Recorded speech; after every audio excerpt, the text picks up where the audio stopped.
L'estate sta finendo, in spiaggia di ombrelloni non ce ne sono più, cantavano i Righeira. A Padova invece di cantieri ormai non ce ne sono più. Con la fine dell'estate chiudono molti lavori lungo la tangenziale, la circolazione riprenderà, si spera, regolare. Si attende per metà settembre, con l'inizio delle scuole, la riapertura del ponte di via Vigonovese, abbattuto a luglio e messo in piedi nuovo di zecca ad agosto, ora sottoposto alla rifinitura. E sempre il 1° settembre dovrebbe essere aperto il cavalcavia Brusegana in entrata a Padova.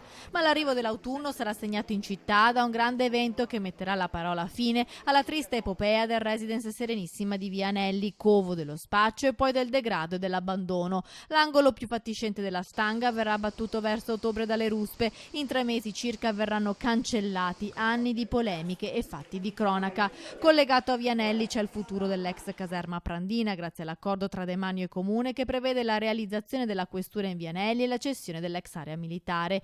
Ora, temporaneamente usata come parcheggio gratuito, resta un'incognita. Che cosa diventerà? Il percorso partecipato di Agenda 21 non è stato in grado di emettere un verdetto.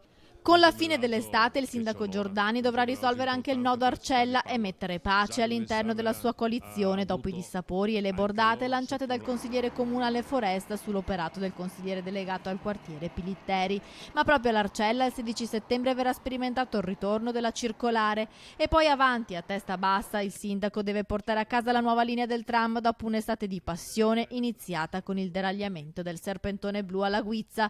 Sul fronte grandi opere poi il primo cittadino dovrà continuare il suo dialogo con la regione per seguire i tempi dettati dal calendario del nuovo ospedale di Padova Est e parallelamente il futuro del Sant'Antonio. Sul fronte culturale l'autunno vedrà l'impegno per preparare la città per il riconoscimento UNESCO dell'Urbs Picta. Sullo sfondo un possibile ritorno alle urne dopo la crisi di governo e quindi per il sindaco un banco di prova per vedere se la sua coalizione di centrosinistra sarà in grado di esprimere un consenso anche a livello nazionale.